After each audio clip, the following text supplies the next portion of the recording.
olvidemos.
Muy buenas noches, queridos aprendices. Buenas noches, profe. Buenas noches. Buenas noches, profe. Buenas noches, profe. ¿Cómo están? ¿Cómo les ha ido?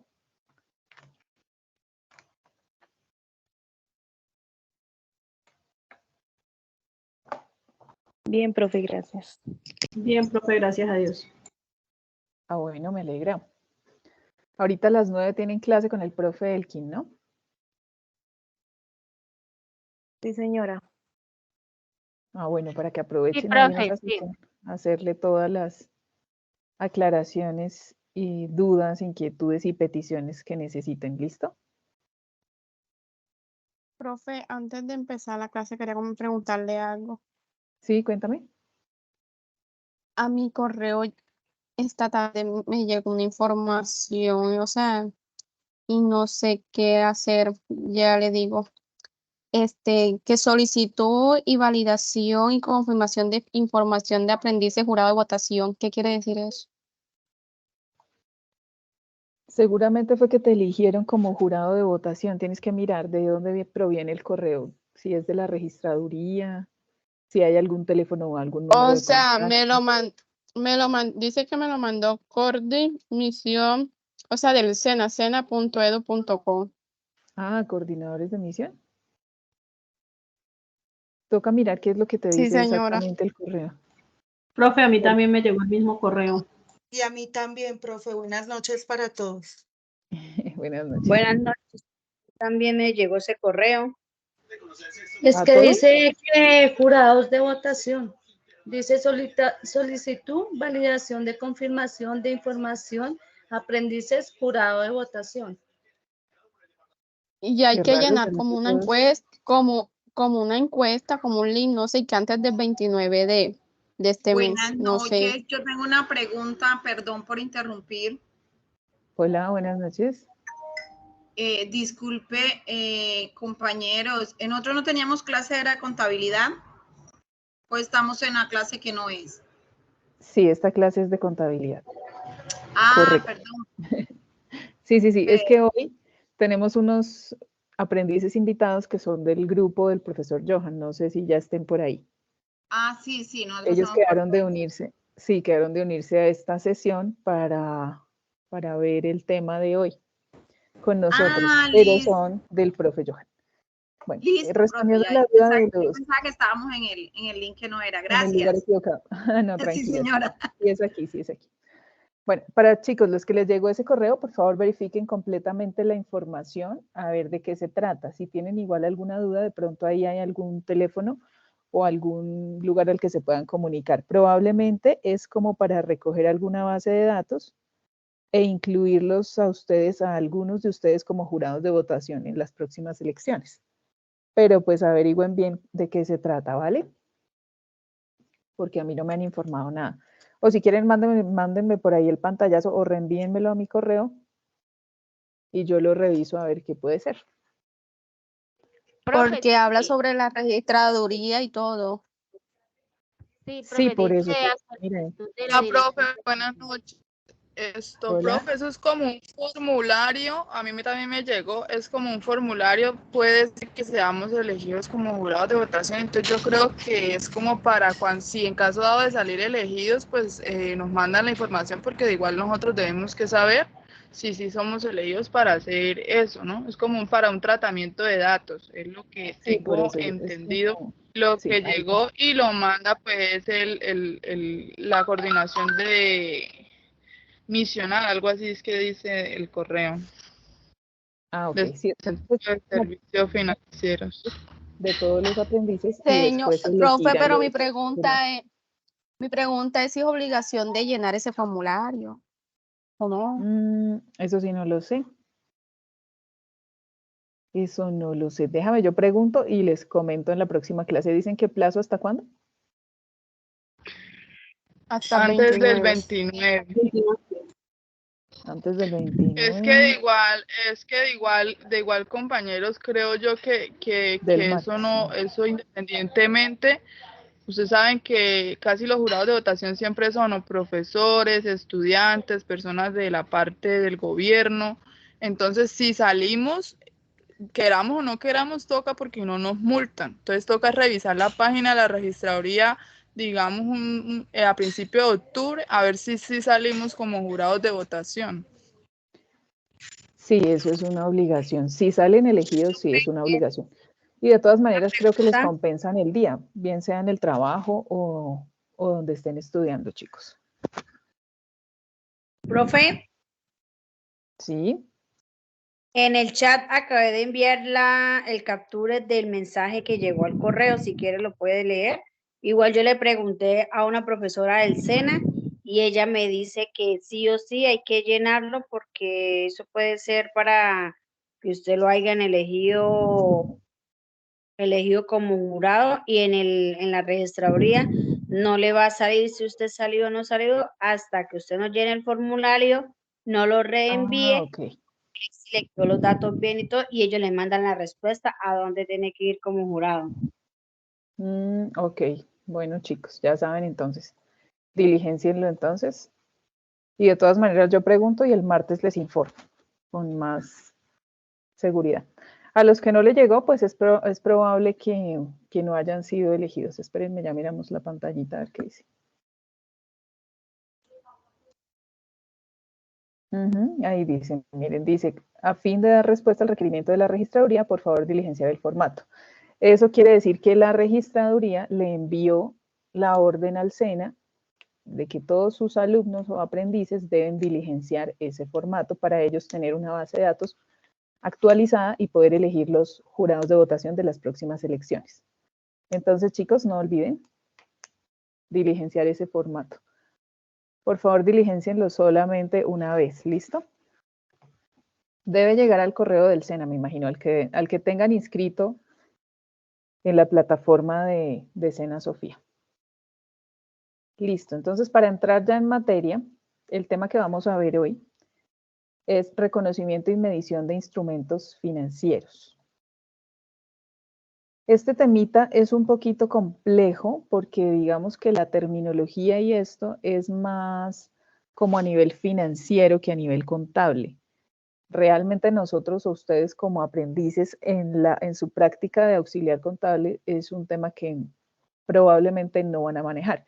Es más que todo como definiciones y manejos de algunos tipos de instrumentos financieros como a nivel general, porque realmente el tema del registro contable pues es muy básico y ya vamos a ver aquí al final algunos ejemplos. Entonces, lo primero que tenemos que saber acerca de los instrumentos financieros es que son como contratos o son acuerdos entre las partes donde en algún punto las dos personas que intervienen en esa transacción o en esa operación tienen un activo financiero y la otra persona tiene un pasivo financiero. ¿Qué quiere decir esto? Que normalmente es como las dos caras de la moneda en cualquier tipo de transacción. Entonces, ¿quién puede tener un activo financiero y cuáles son los activos financieros? Los activos financieros son básicamente el efectivo, el dinero en efectivo, las inversiones, los bonos, los préstamos, las cuentas por cobrar y hay algunos otros activos que pueden ser utilizados para generar dinero o para convertirse en dinero de forma rápida. Esos son nuestros activos financieros. A su vez, así como hay activos financieros, tenemos pasivos financieros. ¿Cuáles son esos pasivos financieros? Los pasivos financieros, pues son las cuentas por pagar, básicamente, ¿sí? Cuentas por pagar ¿a quién? A terceros, o las cuentas por pagar a socios, que básicamente están representadas en el patrimonio. Entonces, cuando ustedes revisen este texto, si no es que ya lo revisaron, aquí hay unos anexos, hay algunos resúmenes, también cita algunas normas internacionales de contabilidad donde se puede ver el alcance, las definiciones, la medición de dichos instrumentos financieros y la revelación de dichos instrumentos financieros. O sea, cómo se deben mostrar finalmente en los estados financieros. Entonces, por ejemplo, aquí nos muestra, claro que estos ejemplos están como como medio chiflados. Pero, por ejemplo, veamos este. Dice, un activo financiero es cualquier activo que posea en forma de efectivo, instrumento de patrimonio, que represente un derecho contractual o un contrato que pueda ser utilizado instrumento de patrimonio propio de la entidad. Los activos financieros deben ser medidos a costo amortizado. Bueno, lo que les decía, básicamente los activos financieros son el efectivo o lo que pueda yo convertir en efectivo en un determinado periodo de tiempo, bien sea a corto plazo o a largo plazo. Entonces, en ese caso, por ejemplo, tenemos activos financieros de corto plazo y tenemos otros que son a largo plazo. Los de corto plazo, pues, ¿cuáles son? El efectivo, el dinero que tenemos en caja, el dinero que tenemos en bancos, las inversiones a corto plazo, o sea, las que son, digamos, en el término menor a un año, eso es lo que se considera como el corto plazo, y las cuentas por cobrar a corto plazo. ¿Por qué? Porque todo eso son derechos de la persona o derechos de la empresa, y eso es lo que se considera como un instrumento financiero, ¿sí? Es la forma en la que yo puedo financiar la operación de mi negocio. Algo así muy parecido a lo que antes se llamaba capital de trabajo. Entonces, el capital de trabajo es el capital que yo utilizo para mover la operación básica del negocio.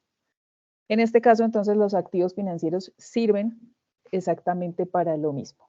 Y para el largo plazo, pues tenemos cuentas por cobrar que son a largo plazo, de pronto algunas provisiones que vienen también a largo plazo,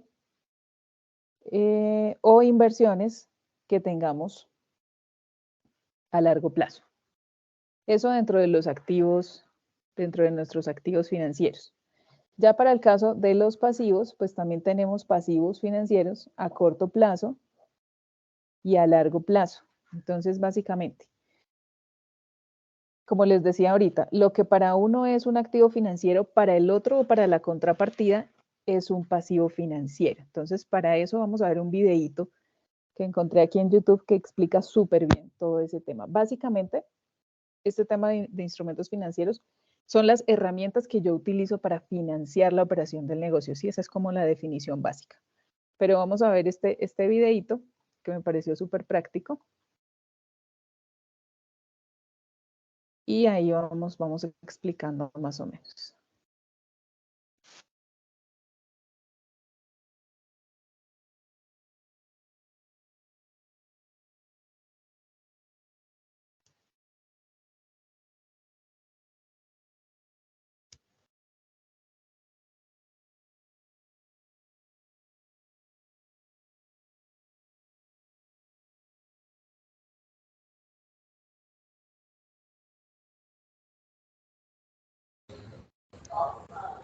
Profe, no se escucha.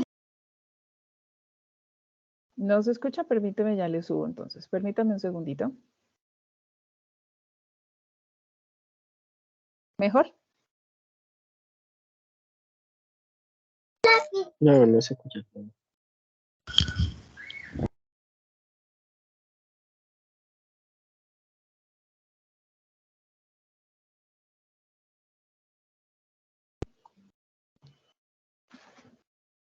A ver si no nos deja sordos. ¿Y ahora? ¿Ahora sí? No, profe, no se escucha todavía. ¿Pero nada o muy bajito? No, no se escucha nada.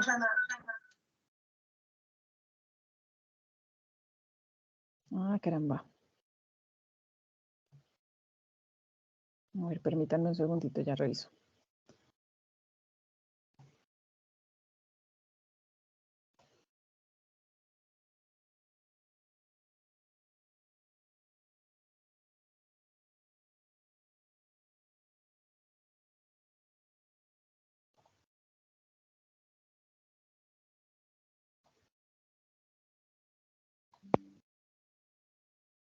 O escrito entre dos o más partes. Y esto trae evidentemente consigo unas consecuencias económicas.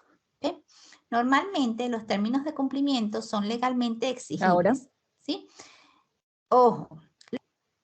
Sí, ahora sí. Gracias. Ok. Los contratos tienen diversas formas. No es obligatorio que se haga siempre por escrito, pero sí les comento que entre las entidades es necesario que exista para que figure el instrumento financiero, es necesario que exista un soporte contable, ¿sí? Bien sea de un título valor, bien sea el soporte de un estado de cuenta bancario en el caso de una cuenta bancaria, bien sea una factura comercial, ¿sí? Tiene que existir un soporte. Soporte generalmente por escrito, no basta con la parte verbal. ¿Okay?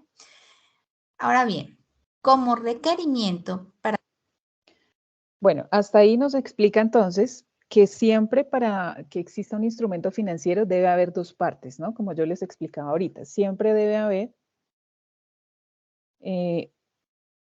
una persona para quien el instrumento financiero sea un activo y la contrapartida es que para la otra persona que está al otro lado de mi transacción será un pasivo, ¿sí? Entonces ahí nos mostraba, por ejemplo, que siempre debe haber un documento soporte, un soporte contable. ¿Y cuál puede ser ese documento o ese soporte contable? Entonces, para el caso de los instrumentos financieros netamente bancarios, por ejemplo, los préstamos bancarios, los sobregiros bancarios, los pagarés y este tipo de cosas, entonces debe haber un estado de cuenta bancario o un documento que soporte la operación, ¿sí? El desembolso, el pagaré o algún otro tipo de documento.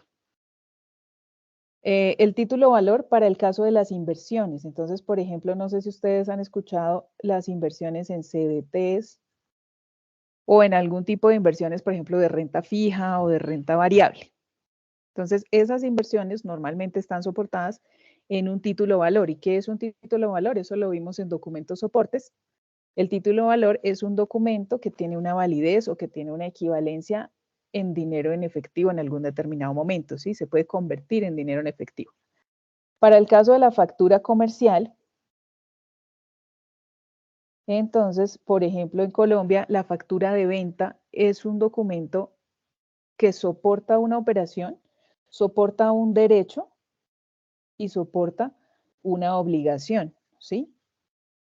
Derecho para el que cobra y una obligación para el que tiene que pagar, ¿cierto? Entonces, digamos, si yo emito una factura, por ejemplo, y entrego una mercancía y el cliente no me paga, entonces con esa factura, con ese documento, yo puedo ir a instaurar una demanda para reclamar el pago del dinero. Entonces, esa factura se convierte inmediatamente en un soporte de ese instrumento financiero, ¿sí ven? O sea que una venta normal o una compra normal también se puede constituir en un determinado momento en un instrumento financiero.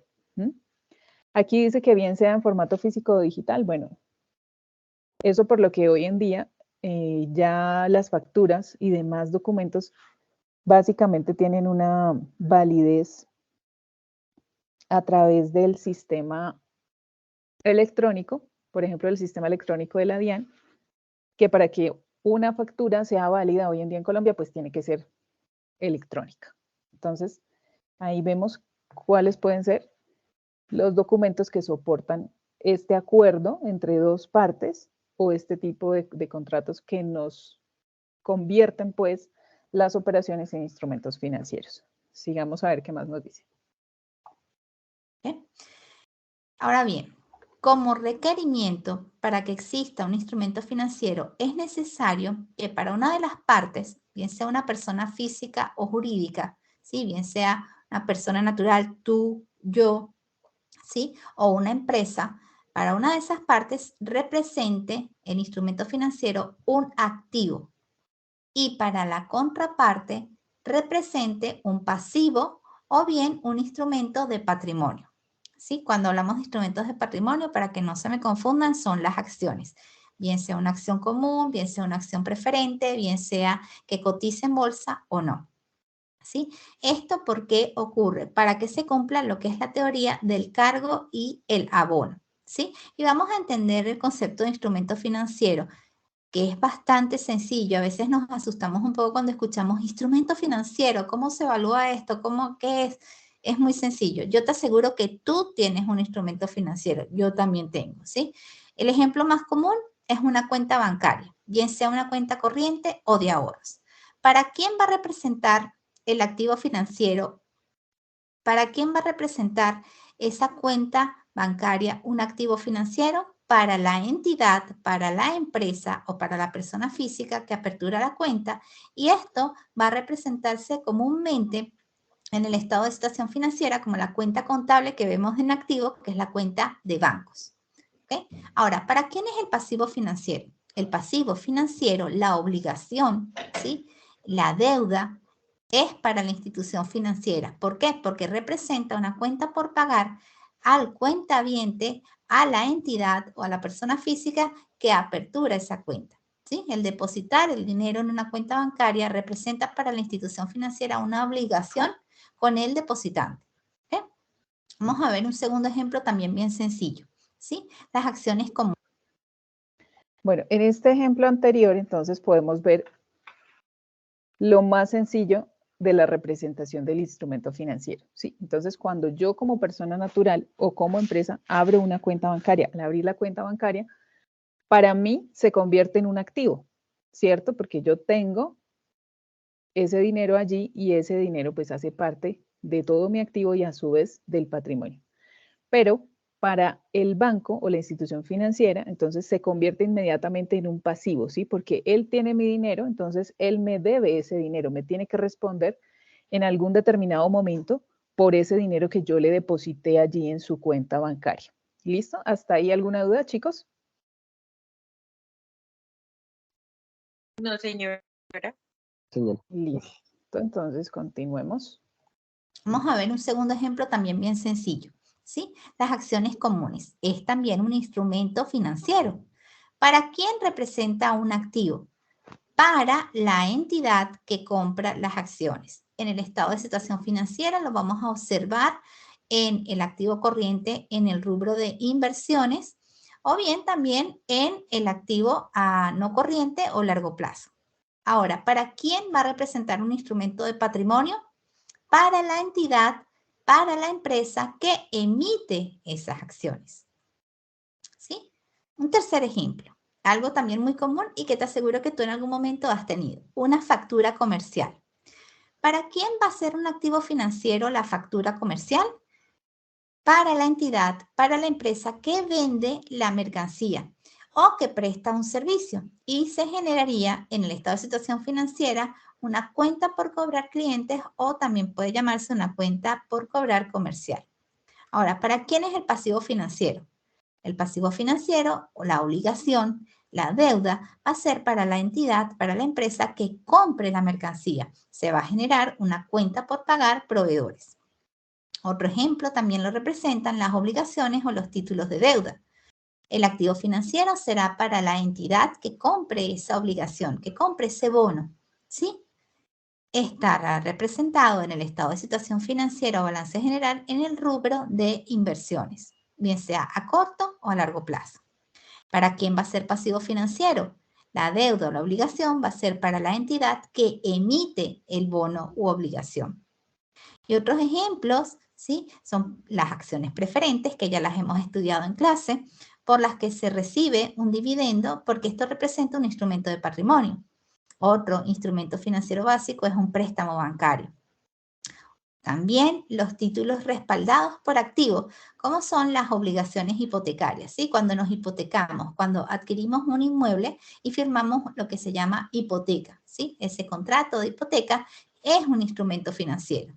Y también el uso, por ejemplo, de un sobregiro bancario o cuando la cuenta bancaria se dice que queda a descubierto, ¿sí? Cuando se supone que debería estar en activo, ¿sí?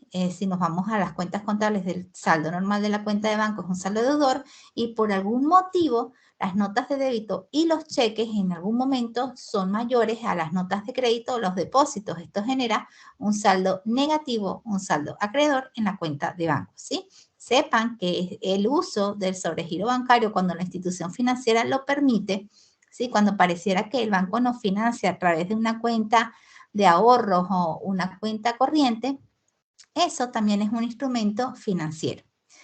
Más adelante entenderemos y aprenderemos cómo se evalúan, cuáles son los criterios para evaluar estos instrumentos financieros. Por ahora quiero que entiendan es el concepto, que es bastante sencillo. Listo, chicos, pues básicamente Esa es como la definición y algunos de los ejemplos más sencillos de este tema de instrumentos financieros. Vamos a mirar entonces aquí en nuestro tema qué tenemos acá y qué podemos ir abordando. Bueno, acá tenemos algunos ejemplos de activo financiero. Lo que pasa es que no están muy claros, por eso no me gustaría mucho de pronto trabajarlos acá. Prefiero entonces hacer unos ejemplos que sean como más sencillos para ustedes. Aquí, por ejemplo, nos habla de las obligaciones con terceros. Entonces, por ejemplo, de los estudios de créditos y ese tipo de cosas que también generan gastos financieros. ¿Está compartiendo alguna pantalla? No se ve nada. Sí, perdóname un segundito. Espérame. Espérame, que es que este volumen me dejó sorda. ¿No se ve la pantalla? No, No, señora. no, señora. No, señora. Ay, caramba. Permítanme entonces. Es que yo siempre le pongo pantalla completa y seguro hoy no le puse, entonces se me olvidó. ¿Ahora sí? Sí, ya está, ya está. Gracias. Sí, señora. Sí, señora. Listo. Entonces, les estaba diciendo que este es el texto que aparece en su contenido, el que deben ustedes repasar. Pero aquí hay unos ejemplos que no son muy claros, más bien son como confusos. Por ejemplo, este ejemplo del activo financiero, del pasivo y de obligaciones con terceros. Entonces, por ejemplo, aquí nos menciona este ejemplo, que la empresa contable SAS adquiere un préstamo para desarrollar un proyecto de expansión por 200 millones con una tasa de interés sobre el préstamo de un 2.5% de interés pactado. Y 2.5% es el costo financiero que debe asumir por el préstamo recibido. Entonces, aquí, bueno, lo que nos indica esto es que el uso del dinero también tiene un costo, ¿no? El costo financiero. Y pues ese costo lo debemos asumir nosotros y contabilizar, tanto calcular como contabilizar y poderlo reconocer de manera adecuada. Entonces, por ejemplo, acá nos hace este ejemplo de amortización a 6 periodos, una amortización de este préstamo, pero realmente esta parte no es muy clara.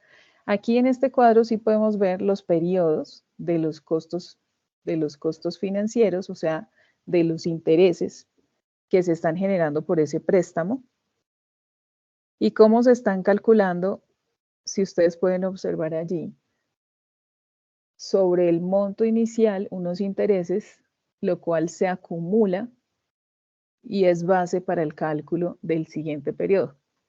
Digamos, eso es muy común en algunos tipos de créditos cuando no se separa cuánto abona a capital y cuánto abona a intereses, sino que todo se lleva en la misma suma. Eso es lo que como que se tiene que evitar para poder que no salga tan costoso, por llamarlo de alguna forma.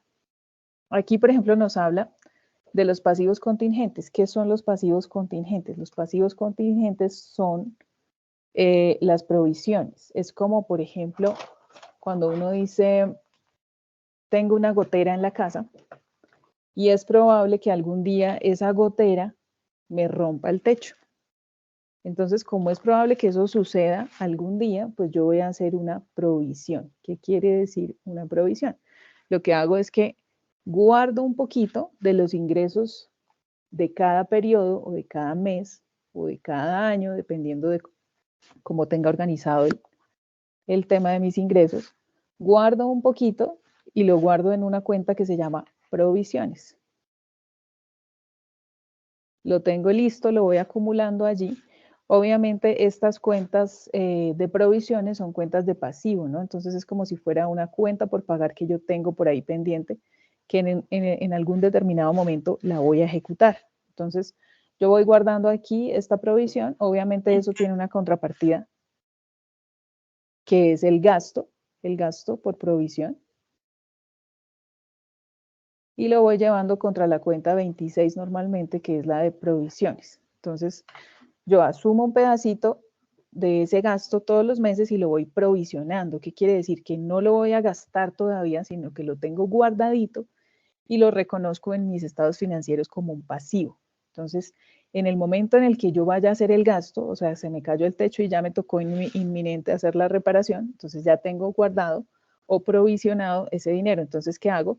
Lo saco de mis pasivos y la contrapartida pues será caja o bancos de donde yo tenga el dinero guardado. ¿Sí? Entonces, eso me permite que en los estados financieros me permite ver cuál va a ser la utilización de esos instrumentos financieros precisamente, ¿sí? Cuánto tengo provisionado y de dónde lo voy a sacar. Entonces, es básicamente presentación de la información financiera para poder analizar y tomar decisiones dentro de la organización. Aquí tenemos, por ejemplo, algunos instrumentos financieros en pasivos y activos. Esta clasificación, pues no me parece que esté como muy clara. Yo normalmente lo clasifico en 3 grupos. Yo lo clasifico en instrumentos financieros primarios, instrumentos financieros derivados y combinaciones. ¿Cuáles son esos primarios? Los primarios son, como les decía, el efectivo o lo que puedo convertir en efectivo, los bonos o inversiones, las cuentas por cobrar y demás activos que pueda convertir en efectivo en algún determinado momento. Los derivados son otro tipo de convenios u otro tipo de acuerdos distintos, por ejemplo, los forwards. No sé si ustedes habrán escuchado alguna vez estos famosos forwards. Sí, son los paquetes contables que le venden a uno para procesar la información. No, no exactamente. Estos se llaman forwards, los forwards o los futuros, ¿sí? Es un término que se utiliza para los futuros y ya les voy a explicar lo que significa eso. Entonces, un contrato o un acuerdo forward o un futuro es cuando uno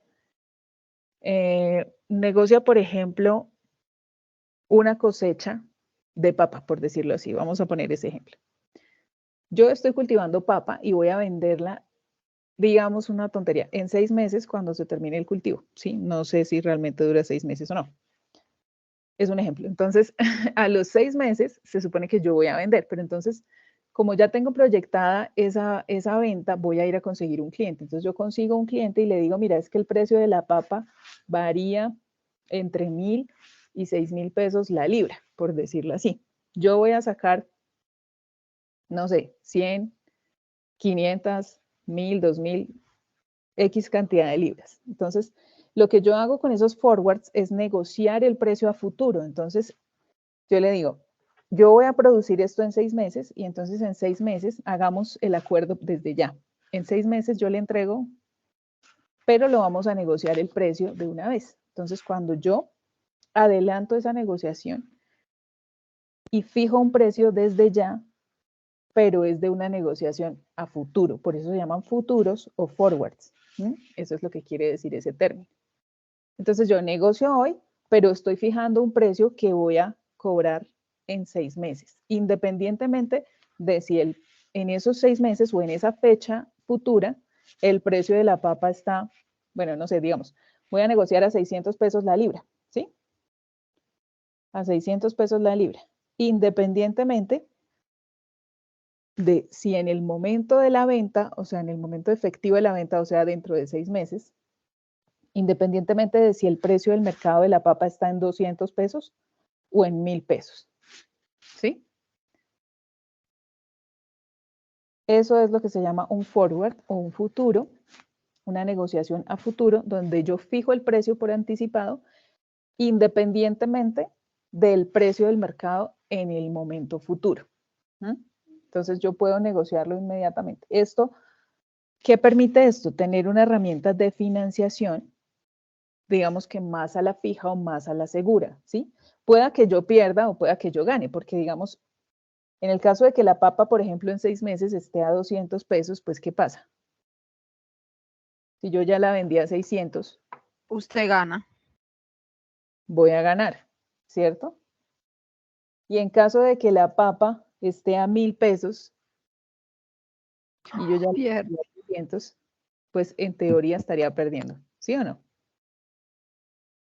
Lo que pasa es que eso nos permite, digamos, asegurar una herramienta de financiación futura. Entonces, yo con ese acuerdo ya firmado, puedo determinar y puedo fijar, por ejemplo, presupuestos para los siguientes 6 meses, puedo manejar un montón de cosas. Eso me permite manejar por anticipado y tomar una cantidad de decisiones en términos financieros que me dan certeza, certeza de que ya tengo un contrato fijo, ya tengo algo fijo que voy a recibir independientemente de las variaciones del precio del mercado. Eso se da muchísimo, sobre todo con los productos que tienen su precio unitario o su costo basado, por ejemplo, en los precios o en las fluctuaciones de otras monedas, por ejemplo, del dólar, del euro, etcétera, etcétera. Entonces uno dice, bueno, yo negocio en dólares y le pago el dólar a tanto, independientemente de que en ese momento esté el dólar arriba o esté abajo, como eso es tan incierto y depende de muchísimos factores y de muchas cosas. Entonces, pues a veces se pierde y a veces se gana, pero es una herramienta que se utiliza mucho hoy en día. También hay otro instrumento financiero derivado que se llama los swaps, que es un acuerdo o contrato de intercambio de flujos de dinero o una permuta de flujos de dinero, pero en determinados periodos. Entonces, por ejemplo, cada 2 meses yo hago una negociación.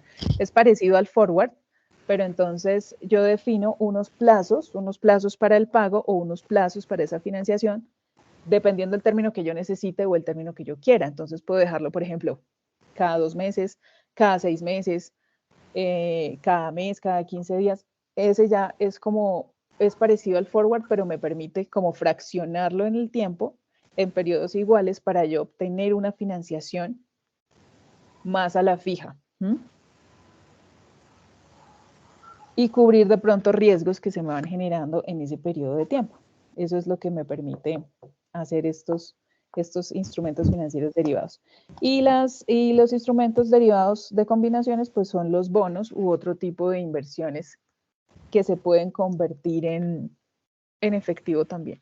Hay unos que son fijos. Entonces, por ejemplo, hay unas inversiones que yo digo, invierto en un CDT o en un bono o en alguna acción o en una cosa, y estas inversiones son condicionadas. Entonces me dicen, tiene que dejar el dinero mínimo 1 año aquí. ¿Sí? Entonces ya sabiendo por anticipado, pues yo puedo tomar la decisión adecuada en cuanto al uso de estas herramientas de financiación. Veamos qué más nos dice por acá. Bueno, aquí hay algunos ejemplos de emisiones de bonos y de cálculos de intereses y este tipo de cosas, que eso lo vamos a ver, yo creo que ya en la próxima clase. Vamos a empezar a calcular, por ahí tienen micrófonos abiertos, chicos. Vamos a empezar de pronto a calcular intereses y este tipo de cosas, que es como una introducción a la matemática financiera muy básica que nos permita calcular estos gastos financieros y saber cómo los vamos a registrar. Bueno, reconocimiento y las mediciones. Estos son como políticas o normas contables que nos permiten a nosotros saber cómo lo debemos reconocer o en qué momento se reconocen y cuál es el valor que le vamos a poner, porque resulta que hay diferentes tipos de valores para yo reconocer o registrar estos instrumentos financieros. Entonces hay, por ejemplo, valores futuros, hay valor presente, hay costo amortizado, hay otro tipo de mediciones. Entonces, normalmente uno registra al valor razonable de la fecha de inicio de la operación, pero eso puede ir cambiando a medida que pasa el tiempo. Entonces, esas mediciones es lo que se llama una medición posterior. Eso es lo que nosotros miramos de acuerdo a los movimientos del mercado o de la oferta y la demanda que nos permitan estimar un valor más acercado a la realidad en determinado momento, y esos son los ajustes que se hacen contablemente de acuerdo a la medición posterior versus la medición inicial o el reconocimiento. Y ya para la presentación simplemente es cómo lo voy a revisar o cómo lo voy a presentar en mis estados financieros para informarle a todos los usuarios de esta información financiera. O sea, ¿quiénes son los usuarios de la información financiera? ¿Quiénes son los usuarios de mis estados financieros? Principalmente, ¿quiénes?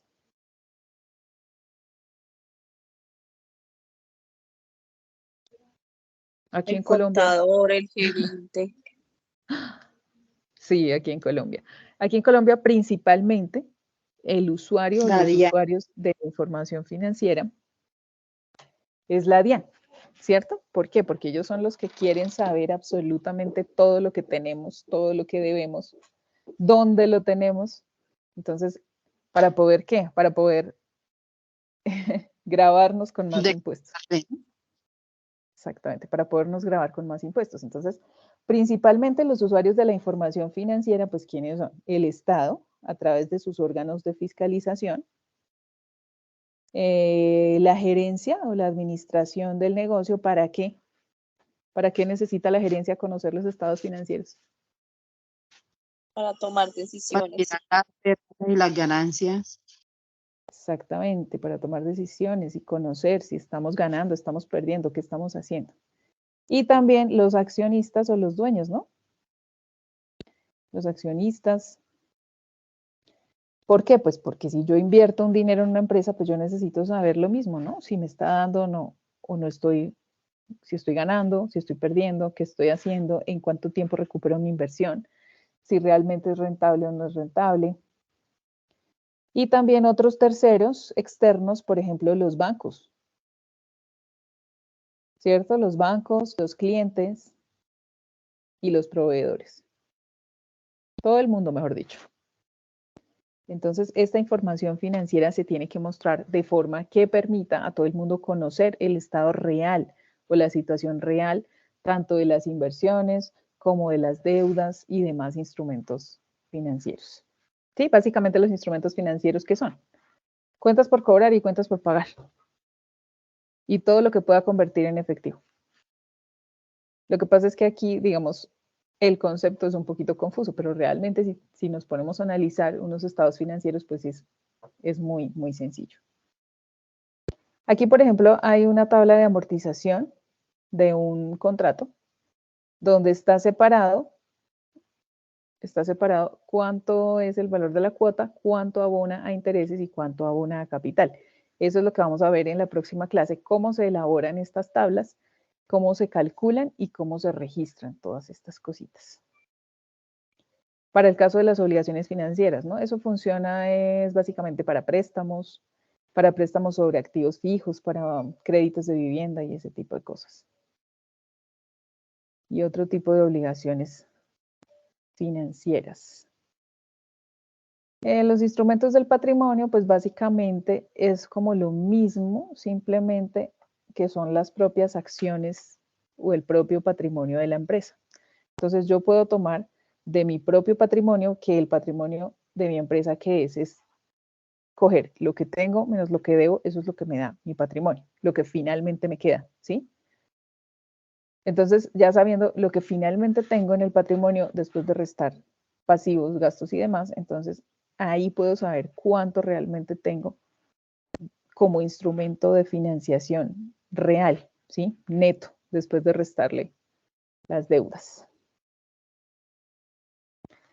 Bueno, esto es lo del reconocimiento, la medición. Y aquí nos habla del tema del manejo del patrimonio o el capital. Esto es importante porque vamos a mirar estos tres conceptos que, si se acuerdan, en el taller que debíamos hacer en la fase anterior, en la fase de análisis, ahí en el primer ejemplo nos hablaba de estos conceptos de capital autorizado, capital suscrito y capital pagado. ¿Se acuerdan que yo les dije no hagamos esto hasta que no veamos los conceptos? Ahora sí ya lo vamos a entender porque ya vamos a ver qué significa cada uno. Entonces, el capital o los aportes de capital en el patrimonio de la empresa pueden ser autorizado, suscrito o pagado. Vamos a ver en qué casos. El autorizado es el valor máximo de capitalización de una sociedad. Entonces, digamos que es el tope que yo defino como máximo valor del capital que voy a tener en el desarrollo de mi negocio. Entonces, no sé si ustedes de pronto hayan tenido la oportunidad de hacer una constitución de alguna empresa en Cámara de Comercio. Cuando uno está haciendo esa minuta de constitución, allá le dicen, bueno, pero ponga el autorizado más alto, porque es que pueda que en algún momento usted decida aumentar el capital. Y entonces, si no lo tiene autorizado, no lo puede aumentar, ¿sí? Entonces, si yo digo, mi capital autorizado es de 100 millones, pero ahorita como no tengo 100 millones, pues solamente voy a suscribir 30 millones, por decirlo de alguna forma, ¿sí?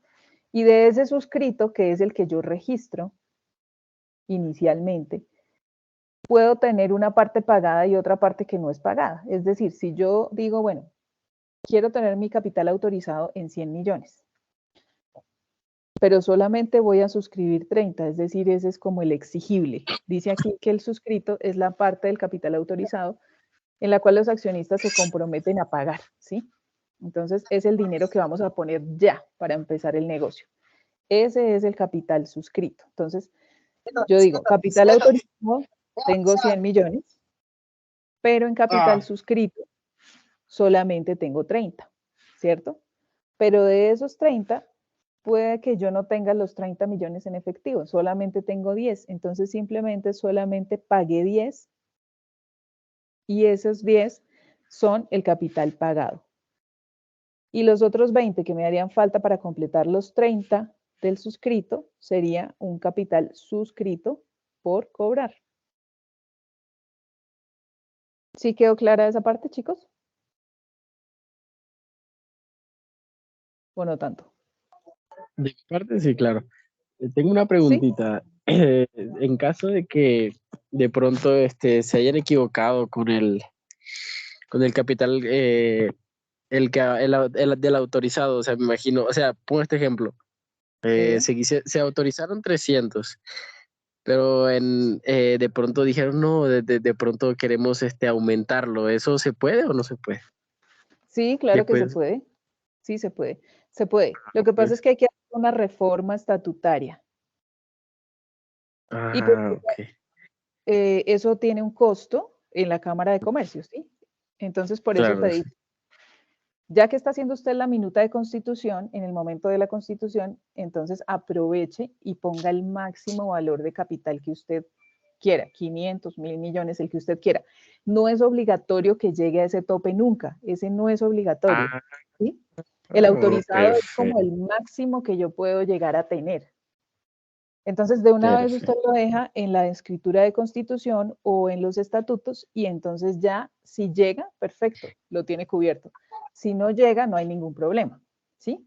Pero si ustedes de pronto en algún momento de la vida quieren aumentar el capital o hacer un aporte adicional y sobrepasa el capital autorizado que tienen registrado inicialmente en los estatutos, deben hacer una reforma estatutaria para aumentar el capital autorizado. Y eso lo que pasa es que genera unos costos de la reforma estatutaria en la Cámara de Comercio. Tampoco es que sea pues el trámite más complicado, ni más costoso, ni nada, pero de todas maneras es un trámite que se puede uno ahorrar si deja desde el principio un autorizado más alto del que pueda llegar a esperar, ¿sí? Sí, Ya muchísimas luego, gracias. lo Sí, que te gracias, digo, entonces gracias. el suscrito es el real que voy a dar, ¿sí? Entonces yo digo, bueno, de los 500 que espero obtener algún día, entonces pongamos un capital más real. El real, pues, es el suscrito.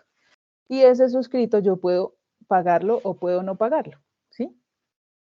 El pagado, pues, es el que yo sí pago efectivamente y el que tengo suscrito por cobrar es el que no he pagado. Entonces me va a aparecer como una cuenta por cobrar. A la vez, entonces, es capital y es cuenta por cobrar para la empresa. O sea, es un derecho que tiene la empresa de cobrarle al accionista cuando no lo ha cancelado. Normalmente aquí en Colombia, creo que hay plazo como de 1 año, si no estoy mal, para aportar ese capital suscrito en las sociedades normales, en las sociedades corrientes. Entonces, miren, acá está el ejemplo. Entonces, por ejemplo, yo tengo aquí capital autorizado, 300 millones, y lo dejo en capital por suscribir. ¿Cuándo lo dejo en capital por suscribir? Mientras hago el registro y constitución de la empresa en Cámara de Comercio, registro mercantil y todo eso.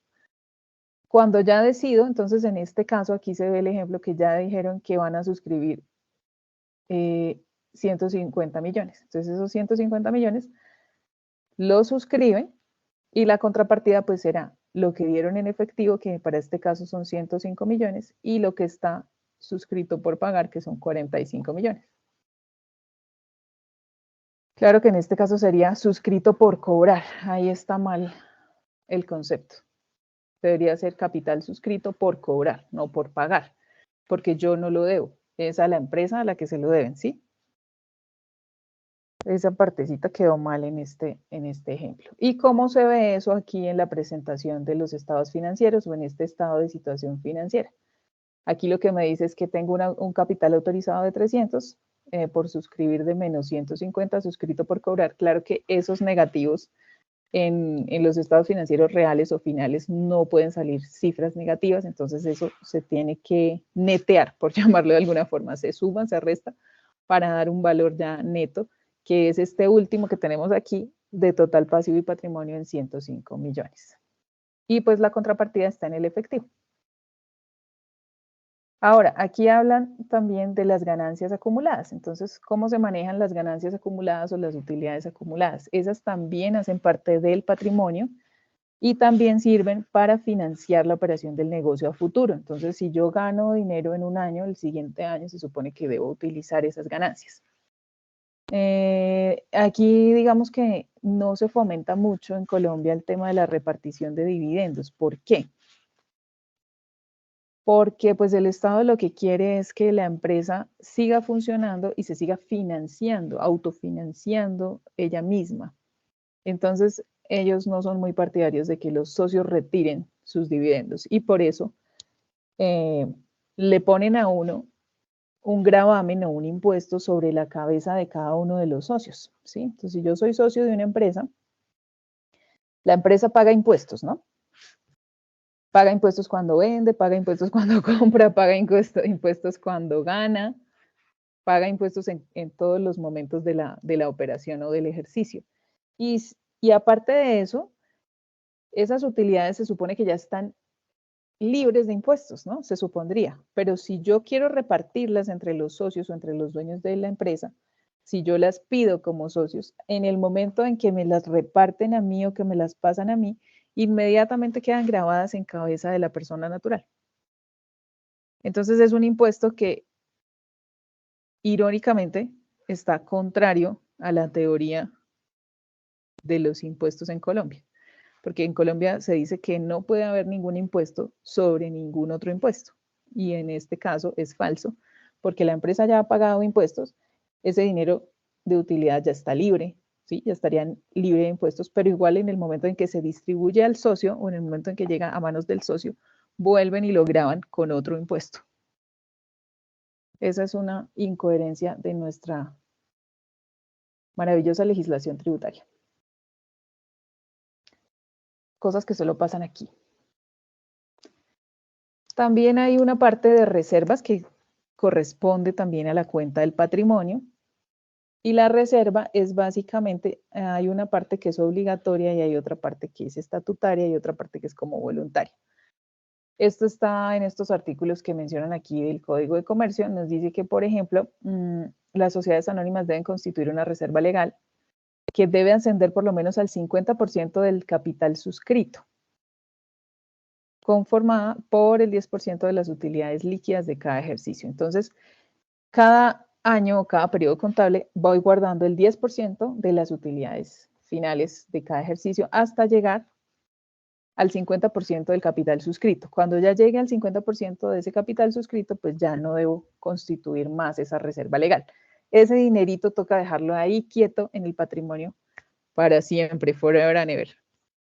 En caso de que la empresa necesite una reestructuración o quiebra o alguna cosa de estas. Entonces, esa es la reserva legal, esa es obligatoria para todas las empresas. También hay reservas estatutarias y ocasionales, o sea, me permite a mí mismo decir, yo quiero una reserva para pintar la fachada del edificio, entonces de la utilidad voy a reservar un 1%, un 2% o el porcentaje que yo quiera. Listo, eso lo puedo hacer. También hay el incremento del porcentaje en distribución de utilidades. Aquí me dice que si sumo la reserva legal, la estatutaria y la ocasional, excede eso el 100% del capital suscrito, el porcentaje obligatorio de utilidades deberá repartir la sociedad conforme a un procedimiento que nos menciona en el artículo 155, que indica que es el 70%.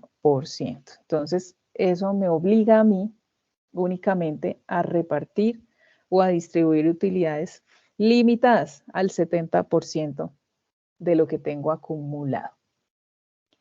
El manejo de las pérdidas, entonces dice aquí que las reservas legales son para amortizar las pérdidas. Entonces, ¿eso qué permite? Eso le permite al Estado tener un control sobre los estados financieros y el patrimonio de la empresa. Eso lo que le permite es decir, usted está obligado a tener unas reservas, entonces cuando tenga pérdidas, con esas reservas amortiza, ¿sí? Cosa que lo que tratan de hacer es como estimular que la empresa no tenga pérdidas o no genere pérdidas. Porque ¿qué pasa cuando hay pérdidas? Pues cuando hay pérdidas no hay impuestos. Entonces eso no le conviene al Estado ni a nadie. Entonces por eso nos obligan con esa parte.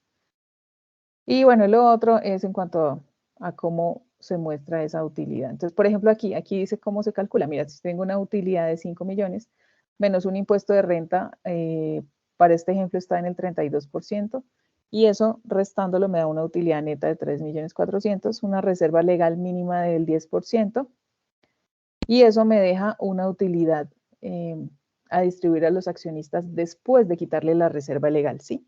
Entonces, ¿esto qué hace? Que sea menor el valor a distribuir a los accionistas, porque me obligan a constituir una reserva legal para amortizar las pérdidas. Y ese es básicamente como el manejo del patrimonio o las cuentas principales de nuestra gran cuenta del patrimonio. Aquí nos habla también del estado de resultados integral, o sea, este es el mismo PIG que conocemos normalmente. Y nos habla de cómo debemos presentar esa información en este informe. Entonces, esta es la estructura básica, ¿cierto? De un estado de resultados integral, en el que primero miramos ¿qué? Miramos los ingresos, luego restamos los costos de ventas, eso nos da una utilidad bruta. A esa utilidad bruta le restamos los gastos de operación, a veces gastos de administración también, y eso me da una utilidad antes de impuestos. Sobre esa utilidad calculo mi impuesto de renta y sobre esa, restándole el impuesto de renta, me queda una utilidad neta. Entonces eso me permite, digamos que conocer el estado real o el estado final de la operación del negocio para saber si realmente gané o perdí, cuánto voy a pagar de renta, cuánto dejo provisionado, cuánto voy a reservar y cuánto será la utilidad final de los socios. Estos son unos conceptos en cuanto a normas internacionales que soportan todas esas temáticas anteriores. Entonces, chicos, pues ese es básicamente nuestro tema del día de hoy. Entonces, ya la próxima clase vamos a empezar a manejar el tema como de matemática financiera, a ver algunas formulitas, a hacer estas tablas de amortización y a registrar contablemente todos estos instrumentos financieros, tanto los del activo como los del pasivo. ¿Listo? Básicamente son cuentas por cobrar y cuentas por pagar. Es como calcular los intereses y los gastos financieros de las obligaciones financieras y cómo registrar esos pagos y amortizaciones. ¿Listo, chicos? ¿Hasta ahí alguna duda, pregunta, inquietud?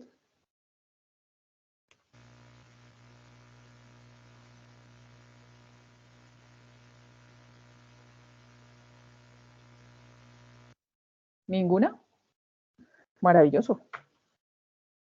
Bueno, entonces paso a recordar. Profe, Sí.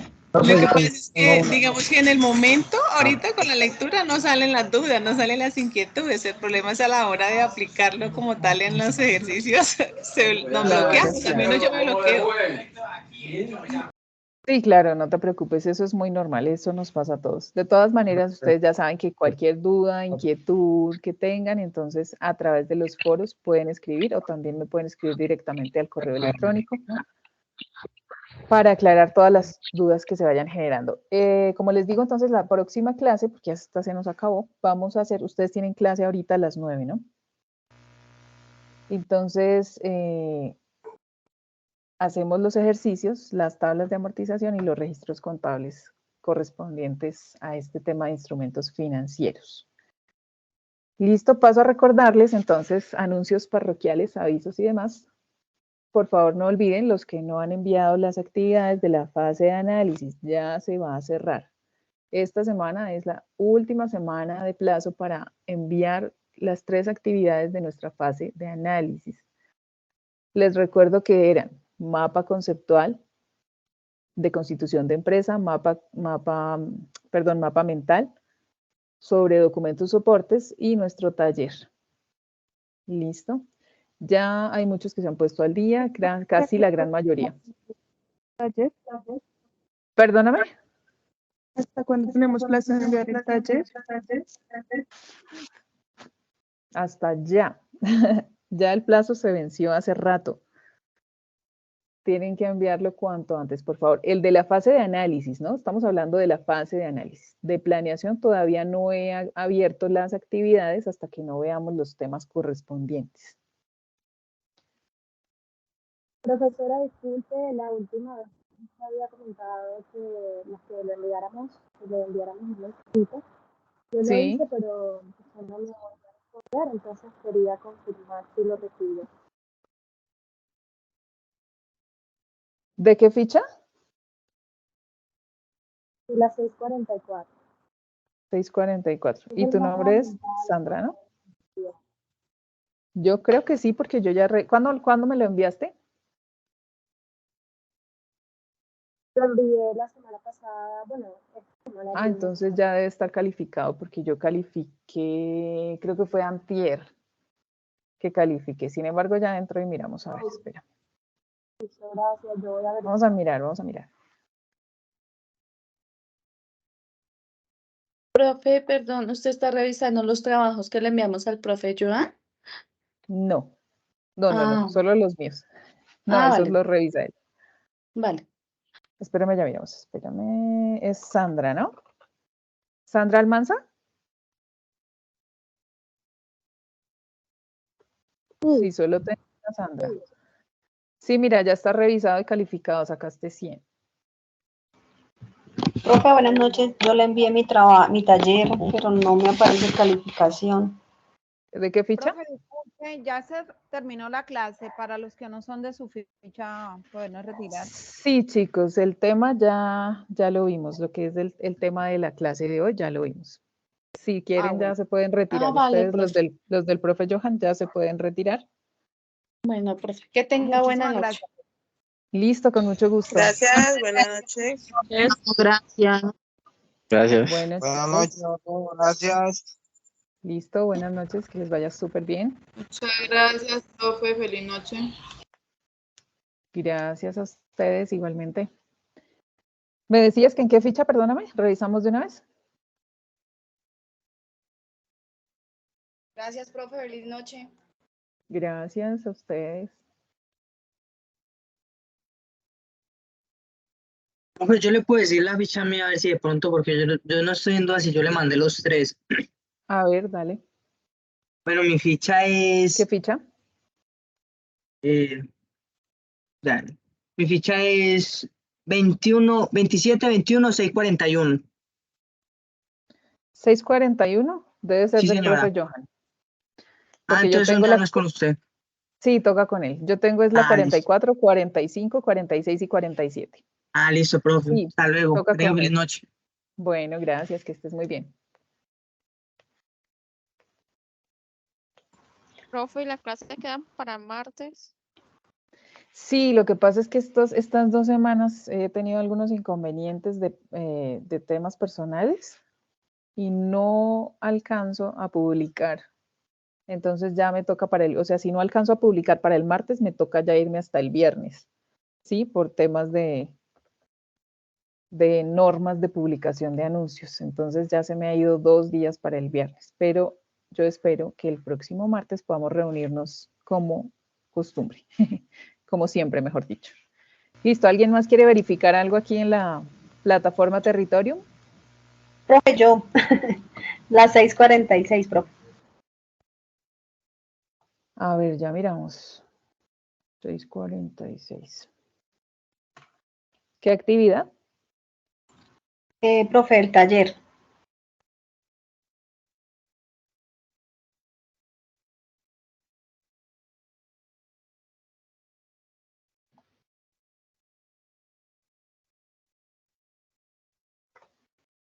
¿Tu nombre es?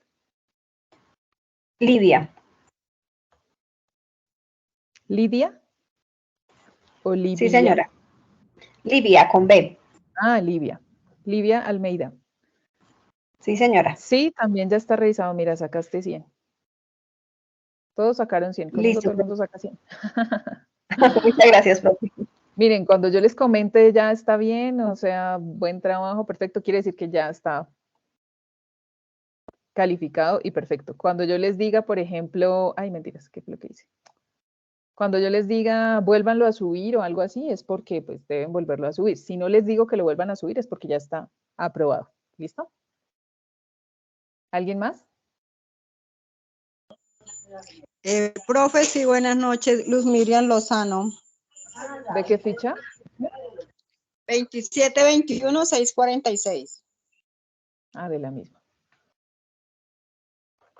¿Lozano me dices? Ah, listo, también. Sí, señor. Ya está calificado. Ya está calificado también. Sacaste 100. Ok, profe, muchas gracias. ¿Listo? ¿Alguien más?